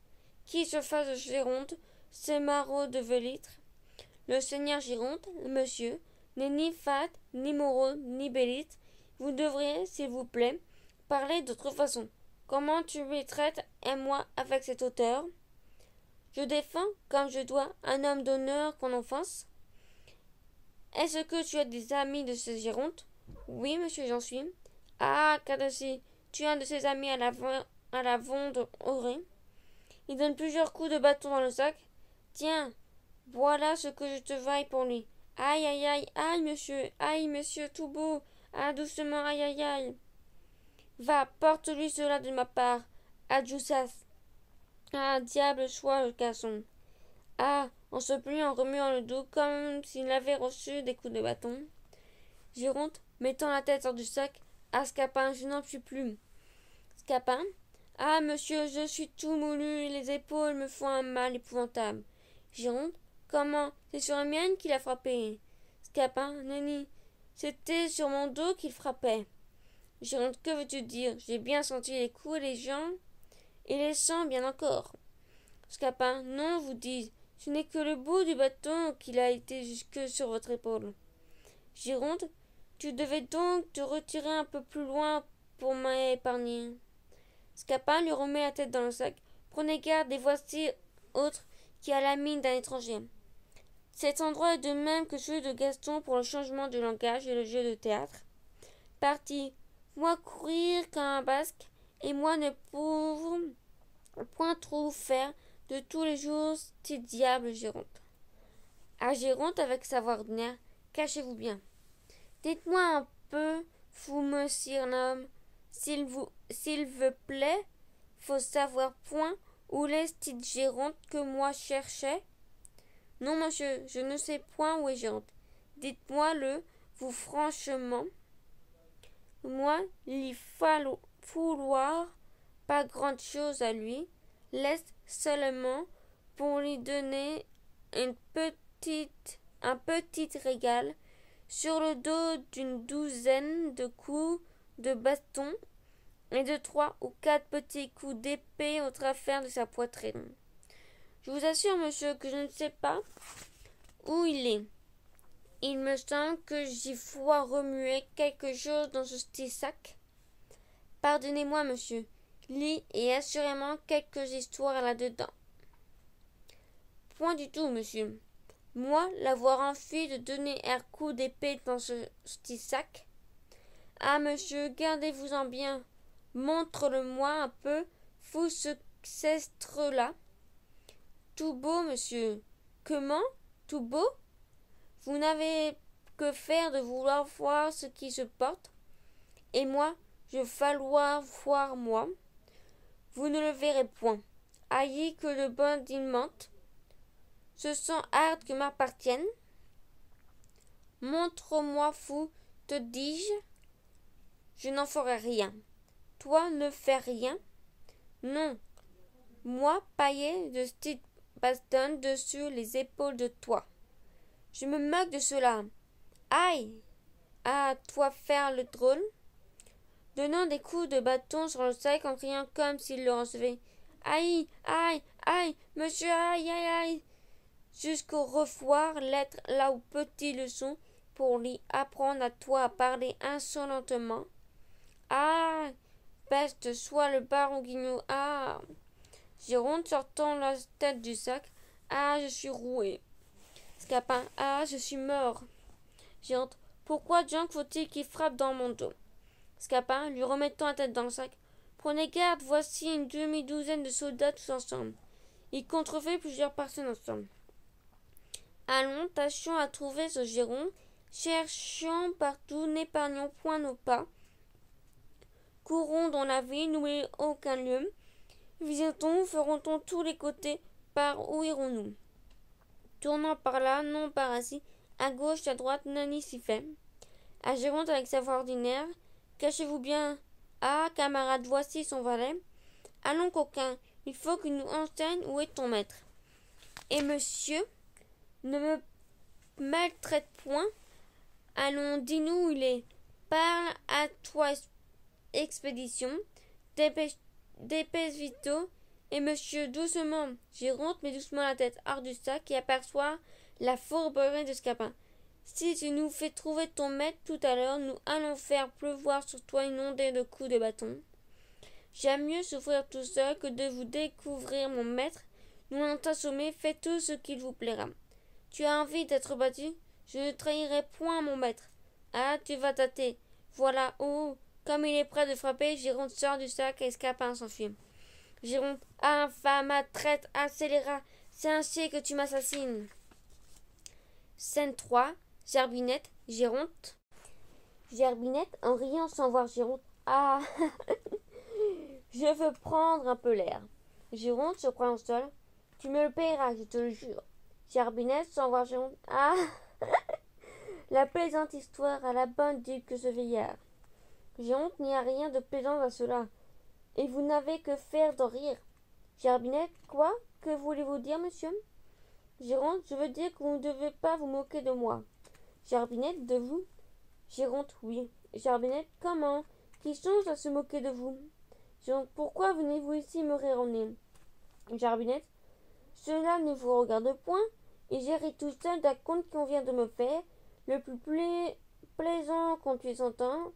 Je ne sais pas si c'est parce que je suis intéressée dans la chose, mais je n'ai jamais trouvé rien de si drôle qu'un tour qui vient d'être joué par un père à son fils, par un fils à son père, pour en attraper de l'argent. Hein? Par un fils à son père pour attraper de l'argent? Gerbinette, oui. Pour un peu que vous me pressiez, vous me trouverez assez disposé à vous dire l'affaire. J'ai un démangeaison naturel à faire part des contes que je sais. Géronte, je vous en prie de me dire cette histoire. Gerbinette, je le veux bien. Je ne risquerai pas grand-chose à vous le dire, et c'est une aventure qui ne m'est pas pour être longtemps secrète. La destinée a voulu que je me trouve parmi une bande de ces personnes qu'on appelle égyptiens, et qui, rôdant de province en province, se mêlent de dire des bonnes fortunes. Et quelquefois de beaucoup d'autres choses. En arrivant dans cette ville, un jeune homme me vit et conçut pour moi de l'amour. Dès ce moment, il s'attache à mes pas, et voilà d'abord comme tous les jeunes gens qui croient qu'il n'y a qu'à parler, et qu'au moindre mot qu'ils nous disent leurs affaires sont faites. Mais il trouva une fierté qui lui fit un peu corriger ses premières pensées. Il fit connaître sa passion aux gens qui me tenaient, et il les trouva disposés à me laisser moyennant quelques sommes. Mais le mal de l'affaire était que mon amant ne trouvait dans l'état que l'on voit très souvent la plupart des fils de famille, c'est-à-dire qu'il était un peu dénué d'argent. Et il a un père qui, quoique riche, et n'a avoir fiévé, le plus vilain homme du monde. Attendez, ne me saurais-je souvenir de son nom? Ah, aidez-moi un peu. Ne pouvez-vous me nommer quelqu'un de cette ville qui soit connu pour être avare au dernier point? Géronte, non. Germinette, il y a un nom du ronde. Un rond, non, Géronte. Oui, Géronte, justement. Voilà mon vilain, je le trouvais, c'est cela dans là que je dis. Pour venir à notre compte, nos gens ont voulu aujourd'hui partir de cette ville, et mon amant, mais les perdre faute d'argent, si pour en tirer de son père, il n'avait trouvé du secours dans l'industrie d'un serviteur, qu'il a, pour le nom de serviteur, je le sais à merveille, il s'appelle Scapin. C'est un homme incomparable, et il mérite tous les louages qu'on peut donner. Géronte à part, ah, coquin que tu es-tu! Et Gerbinette, voici le stratagème dont il s'est servi pour attraper sa due. Je ne saurais m'en souvenir que je ris de tout mon cœur. Il allait trouver ce chien d'avare. Il lui a dit qu'en se promenant sur le port de son fils, il avait vu une galère turque et on les avait invités d'entrer, qu'un jeune turc leur y avait donné la collation, et que tandis qu'ils mangeaient, on avait mis la galère en mer, et que le turc l'avait envoyé, lui seul, à terre dans un esquif, avec ordre de dire au père de ce maître qu'il emmenait son fils à Alger, s'il lui envoyait tout à l'heure 500 écus. Voilà mon ladre, mon vilain, dont le furieux angoisse à la tendresse qu'il a pour son fils, faire un combat étrange avec son avarice. 500 écus qu'on lui demande sont justement 500 coups de poignard qu'on lui donne. Il ne peut se résoudre à tirer cette somme de ses entrailles, et la peine qu'il souffre lui fait trouver 100 moyens ridicules pour ravoir son fils. Il va envoyer la justice en mer après la galère des Turcs. Il sollicite son valet de ça et offrir à tenir la place de son fils jusqu'à ce qu'il ait amassé l'argent qu'il n'a pas envie de donner. Il abandonne, pour faire les 500 écus, 4 ou 5 vieux habits qui n'en valent pas 30. Le valet lui fait comprendre à tout coup l'impertinence de ses propositions. De chaque réflexion est douloureusement accompagnée d'un « Mais que diable allait-il faire à cette galère? Ah, maudite galère traite de Turcs !» Enfin, après plusieurs détours, après avoir longtemps gémi et soupiré, « Mais il me semble que vous ne riez point de mon compte. Qu'en dites-vous? » Géronte, je dis que le jeune homme est un pandar, un insolent, et se pourrait punir par son père du tour qu'il lui a fait, que l'Égyptienne est une mal avisée, une impertinente, de dire des injures à un homme d'honneur, qui saura lui apprendre à venir ici débaucher les enfants de famille, et que le valet y insérera, qui sera par Géronte envoyé au gibet avant qu'il soit demain. Scène 4, Sylvestre, Gerbinette. Sylvestre, où est-ce donc que vous échappez? Savez-vous bien que vous venez de parler là au père de votre amant? Gerbinette, Je viens de m'en douter, et je me suis adressé à lui-même sans y penser pour lui conter son histoire. Sylvestre, comment son histoire? Jardinette, oui, j'étais tout rempli de contes, et je brûlais de le redire. Mais qu'importe, tant pis pour lui, je ne vois pas que les choses pour nous en puissent être ni pieux ni mieux. Sylvestre, vous avez grande envie de babiller et savoir bien de la langue que de ne pouvoir se taire de ses propres affaires. Jarbinette, n'aura-t-il pas appris cela de quelqu'un d'autre? Scène 5. Argante, Sylvestre. Argan, oh là, Sylvestre. Sylvestre à Jarbinette. Rentre dans la maison, voilà mon maître qui m'appelle. Argante, vous êtes donc accordé, coquin? Vous êtes accordé, Scapin, vous et mon fils, pour me forber, et vous croyez que je l'endure? Sylvestre, ma foi, monsieur, si Scapin vous forme, je m'en lave les mains, et vous assure que je ne lui trempe en aucune façon. Argan, nous verrons cette affaire. Pandare, nous verrons cette affaire. Je ne prétends pas qu'on me fasse parler la plume par le bec. Scène 6. Géronte, Argan, Sylvestre. Géronte, ah, Seigneur Argan, vous me voyez accablé de disgrâce. Argan, vous me voyez aussi en accablement horrible. Géronte, le pendard de Scapin par une fourberie m'a attrapé 500 écus. Argan, le même pendard de Scapin par une fourberie aussi m'a attrapé 200 pistoles. Géronte, il ne s'est pas contenté de m'attraper 500 écus, il m'a traité d'une manière que j'ai honte de dire, mais il me le payera. Argan, je veux qu'il me fasse raison de la pièce qu'il m'a jouée. Géronte, et je prends faire de lui une vengeance exemplaire. Sylvestre, à part plaise au ciel que dans tout ceci je n'ai point ma part. Géronte, mais ce n'est pas encore tout, Seigneur Argan. Et un malheur nous est toujours l'avant-courroux d'un autre. Je me réjouissais aujourd'hui de l'espérance d'avoir ma fille, dont se faisait toute ma consolation. Et je viens d'apprendre de mon homme qu'elle est partie il y a longtemps de Tarente, et qu'on croit qu'elle a péri dans le vaisseau où elle s'embarqua. Argan, mais voilà, s'il vous plaît, la tenir à Tarente, ne vous êtes pas donné la joie de la voir avec vous. Géronte, j'ai eu mes raisons pour cela. Des intérêts de famille m'ont obligé jusqu'ici à tenir fort secret ce second mariage. Mais que vois-je? Scène 7. Nérine, Argante, Géron, Sylvestre. Ah, te voilà, nourrice. Nérine se jetant à ses genoux. Ah, Seigneur Pandolfe, que... Géronte, appelle-moi Géronte, et que te sert plus de ce nom? Les raisons ont cessé qui m'avaient obligé de le prendre parmi vous à Tarente. Nérine, las, que ce changement de nom nous a causé de troubles et d'inquiétude dans les soins que nous avons pris de vous venir chercher ici. Géronte, oui, ma fille, et sa mère. Nérine, votre fille, monsieur, n'est pas loin d'ici. Mais avant que de vous la faire voir, il faut que je vous demande pardon de l'avoir mariée dans l'abandonnement où, faute de vous voir entrer, je me suis trouvée avec elle. Géronte, ma fille, mariée? Nérine, oui, monsieur. Géronte, et avec qui? Nérine, avec un jeune homme nommé Octave, fils d'un certain seigneur Argan. Géronte, au ciel. Argan, quelle rencontre? Géronte, mène-nous promptement où elle est. Nérine, vous n'avez qu'à entrer dans ce logis. Géron, passe devant, suivez-moi, Seigneur Argan. Sylvestre, voit une aventure qui est tout à fait surprenante. Scène 8, Scapin, Sylvestre. Scapin, eh bien, Sylvestre, que font nos gens? Sylvestre, j'ai deux avis à te donner. L'un que l'affaire d'Octave a incommodé, notre ancien s'est trouvé la fille de Seigneur Géronte. Le hasard a fait ce que la prudence des pères avait délibéré. L'autre avis, c'est que les dieux vieillards vont contre toi des menaces épouvantables et surtout des seigneurs Géronte. Scapin, cela n'est rien. Les menaces ne m'ont jamais fait mal, et ce sont des nuées qui passent bien loin de nos têtes. Sylvestre, prends garde à toi.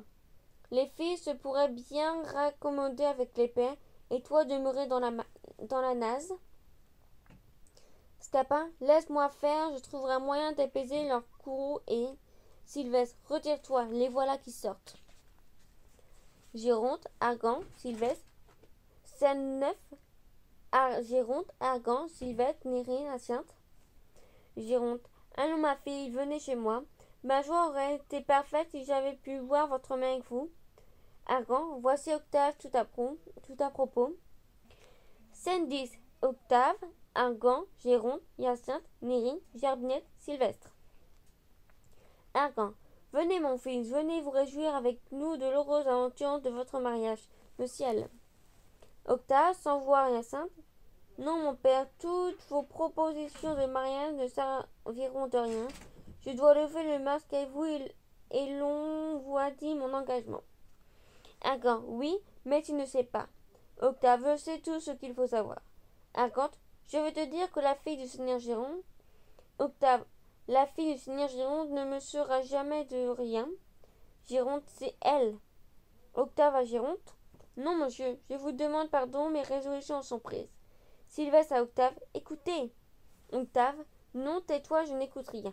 Argan, Octave, ta femme. Octave, non, vous dis-je, mon père, je mourrais plutôt que de quitter mon aimable Hyacinthe, traversant le théâtre pour aller à elle. Oui, vous avez beau faire la voilà, celle à qui ma foi est engagée. Je l'aimerai toute ma vie, je ne veux point d'autre femme. Argan, eh bien, celle qu'on te donne, que diable étourdi qui suit toujours sa pointe. Hyacinthe, montrant à Géronte.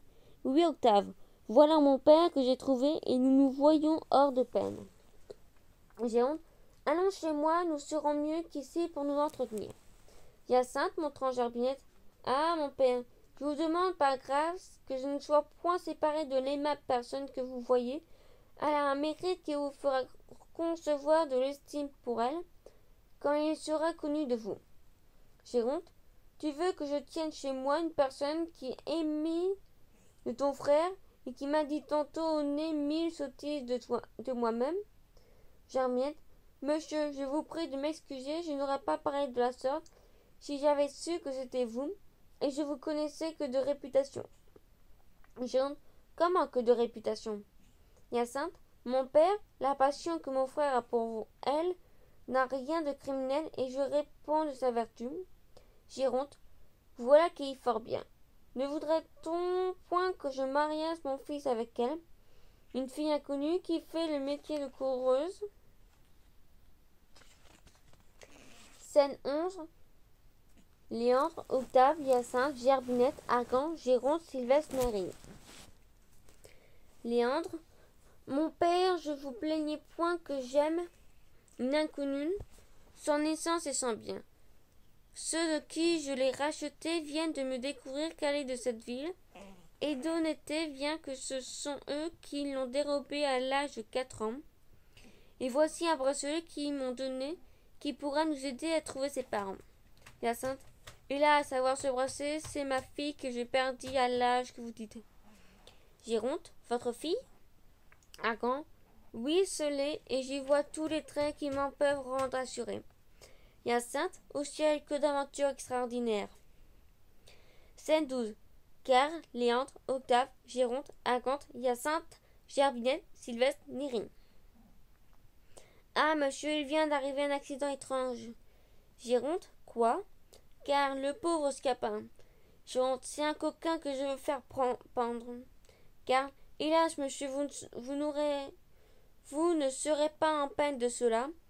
En passant contre un bâtiment, il lui est tombé sur la tête un marteau de tailleur de pierre qui lui a brisé l'os, a découvert toute la cervelle. Il se meurt, il a prié qu'on l'apportât ici pour vous pouvoir parler avant que de mourir. Argan, où est-il? Car le voilà. Scène 13. Scapin, Car, Géronte, Argan, etc. Scapin, apporté par 2 hommes, à la tête entourée de linge comme s'il avait été bien blessé. Aïe, aïe, monsieur, vous me voyez. Aïe, vous me voyez en un étrange état. Aïe, je n'ai pas voulu mourir sans venir demander pardon à toutes les personnes que j'ai pu enfoncer. Aïe, oui, monsieur, avant que je rende le dernier soupir, je vous conjure de tout mon cœur de vouloir me pardonner tout ce que je puis vous avoir fait, et principalement le seigneur Argan et le seigneur Géronte. Aïe. Argan, pour moi je te pardonne, va, meurs en repos. Scapin, Géronte, c'est vous, monsieur, que j'ai le plus offensé par les coups de bâton que Géronte ne parle point davantage, je te pardonne aussi. Scapin, ça a été une témérité bien grande à moi que les coups de bâton que Géronte laissons cela. Scapin, j'ai, en mourant, une douleur inconcevable des coups de bâton que Géronte. Mon Dieu, tais-toi! Scapin, le malheureux coup de bâton que je vous. Géronte, tais-toi, je te dis, j'oublie tout. Scapin, hélas, quelle bonté! Mais est-ce que le bon cœur, monsieur, que vous me pardonnez ces coups de bâton que Géronte. Oui, et oui, ne parlons plus de rien, je te pardonne tout, voilà qui est fait. Scapin, ah, monsieur, je me sens tout soulagé depuis cette parole. Géronte, oui, mais je te pardonne à la charge que tu mourras. Scapin, comment, monsieur? Géronte, je me dédie de ma parole si tu réchappes. Scapin, aïe, aïe, voilà mes faiblesses qui me reprennent.